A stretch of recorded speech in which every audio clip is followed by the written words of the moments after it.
Think back to your school days for just a second. I mean, you probably spent, countless hours memorizing the phases of the moon or just grinding through these insanely complex calculus equations just to get that diploma. But when it came to actually managing your money out in the real world, absolute crickets. Honestly, it's incredibly frustrating. The traditional education system basically tells us, hey, just go get a degree, get a job, and magically the rest will just work itself out. Well, as we all know, it really is not that simple. So today, we are going to bridge that gap. We're building the ultimate financial blueprint that your school completely missed. Here is our quick syllabus for today's explainer. We're covering 5 crucial areas. First, the missing curriculum. Then, laying your financial foundation, the power of credit, growing your wealth, and we'll wrap up with protecting you and your money. Let's get right into it. Okay, Section 1, the missing curriculum. Let's dive right into the deep end here. So before we can even start talking about building wealth, we absolutely have to address the giant elephant in the room. I'm talking about the massive hurdle standing in the way of almost every young adult right out of the gate, and that's the college debt trap.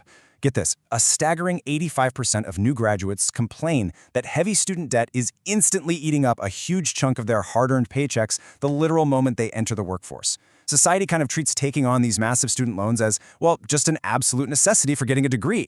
But blindly accepting that narrative? That is a total trap. The good news is there are other ways. You really don't have to make taking out loans your default setting. For instance, you can explore institutions like Davidson College in Charlotte. They specifically have programs to help students graduate without carrying any debt. Or, you can attend part-time, actually work while you study, or just knock out your basic core credits at a much cheaper community college. The point here is, unless you are absolutely guaranteed to launch into a super high-paying career path right away, you need to be actively exploring these specific debt-free alternatives. Don't just settle for the debt. All right, moving on to Section 2, laying your financial foundation. Time to talk survival basics. So once you're out in the world and finally generating some income, you have to master the absolute basics of survival. But here is an alarming reality check. Right now, 40% of Americans simply do not have the funds to cover a $400 emergency. 40%. It just reveals how deeply people disregard the absolute necessity of a financial safety net. And usually they don't realize it until it's way too late. Let me ask you this directly. What if you lost your job today? Really think about it. Would you have enough money to cover your basic living costs tomorrow? Making this super personal is really the only way to understand the stakes here. The golden rule is that you should aim to save at least 6 months of living expenses. And honestly, if you can stash away even more than that, you absolutely, unequivocally should. Now, building that kind of safety net obviously requires budgeting. But let's be real, absolutely nobody likes tracking every single penny they spend. It's just exhausting. Instead, you need to try what we call tactical budgeting. Here's how you do it. Identify your monthly needs, project those costs out over the next 6 months, and then physically separate those amounts into entirely different bank accounts. By doing that, you simply cannot overspend the money you need for basics. Then you just occasionally review it to make sure you're on track. Actually, mentally screenshot this exact checklist. This is a system designed for reality, not for some textbook. So, when you're setting up this budget, how much should you actually be saving? Well, traditional advice might have taught you 10%, right? But honestly, unless you're earning millions of dollars, 10% is rarely enough to retire comfortably on.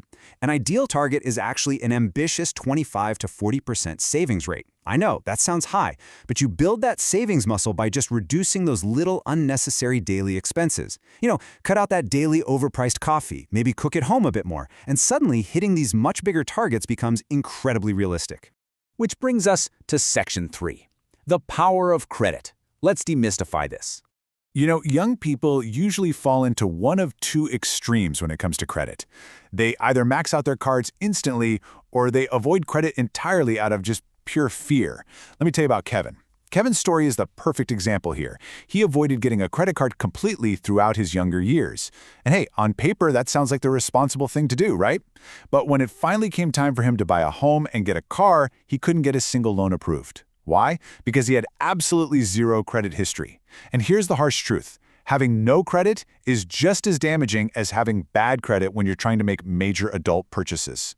But understanding how credit actually works is super straightforward. It's basically 3 steps. First, financial institutions record your transactions and your payments. Second, based on your reliability, meaning how efficiently you pay them back, they assign a 3-digit score to your name. And finally, that score dictates whether or not you get approved for a loan, and importantly, exactly what your interest rate will be. So what's the golden rule here? Always, always pay your debts on time. Literally, if it's due today, pay it today. No exceptions.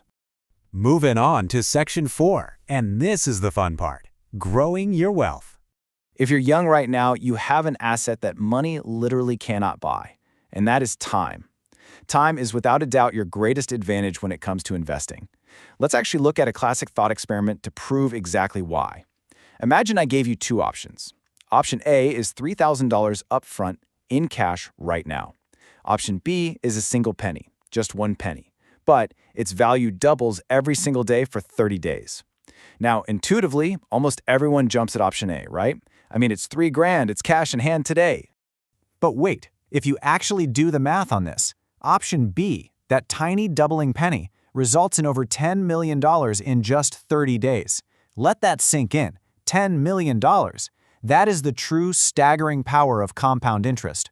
By putting even small chunks of money into high-yield accounts early in your life, your wealth compounds over and over again. You really don't need a massive lump sum to get rich. You just need to start early, be patient, and literally let the math do the heavy lifting for you. Now, part of growing your wealth also means knowing when traditional advice is just flat out outdated. Take buying a home, for example. The old rule, the one everyone repeated, was that you absolutely must save a 20% down payment just to avoid paying private mortgage insurance. But let's look at modern reality. Real estate is appreciating rapidly, while wage levels are pretty stagnant. Think about it. If it's going to take you more than 5 years to actually save up that 20%, you're basically chasing a moving target. The home prices are going to outpace your ability to save. In that specific case, paying a little extra in mortgage insurance every month just to buy a house sooner might actually be the much smarter financial move. All right, final section, Section 5, protecting you and your money, because making it is only half the battle. Seriously, generating all this wealth means absolutely nothing if you don't know how to legally and physically defend it. So, first up is your primary legal shield, and that's insurance. Now, there are some very clear, logical rules to follow here. Rule 1, if anyone depends on you financially, like a child or a spouse, you absolutely need term life insurance. It protects them when the need is the greatest. But on the flip side, if no one depends on you, end the policy. Save your money. Rule 2, always insure your core assets. That's your car, your home, and your health. And here is a quick pro tip. Look into getting umbrella insurance. It basically bundles all these different policies together from one insurer, and it can guarantee you a really solid discount. Next up, you have to protect yourself from nasty tax surprises. Just to give you an idea, a gross salary of $35,000 in Manhattan leaves you taking home just over $26,000. That is a massive difference. You also really have to understand marginal tax rates. This is where your extra income gets taxed at a much higher percentage bracket. So let's say you get a $6,000 raise. You might think, awesome, that's $500 extra a month. Nope. After those higher taxes hit that new money, your actual take-home might only be $345. You absolutely need to calculate this stuff before accepting a job offer or a promotion, so you know exactly what your real, usable income is actually going to be. Finally, and honestly, most importantly, your absolute ultimate financial asset is your own health. Think about it. A single unexpected injury, like a fractured knee, can cost thousands and thousands of dollars, and it can literally bankrupt you if you aren't properly insured and prepared. Taking care of your body, eating right, exercising regularly, avoiding excessive alcohol, that isn't just a healthy lifestyle choice. It is a literal money-saving strategy. Protect your health today, so you aren't completely financially burdened by preventable medical emergencies tomorrow. So, there you have it. We've officially replaced that missing school curriculum with a rock-solid, real-world foundation. The blueprint is fully laid out right here in front of you. You now know exactly how to budget tactically, how to harness the magic of compound interest, how to leverage your credit, and how to protect your hard-earned assets. So I'll leave you with this. You have the blueprint now, but are you actually ready to rewrite the curriculum and take full control of your own financial future?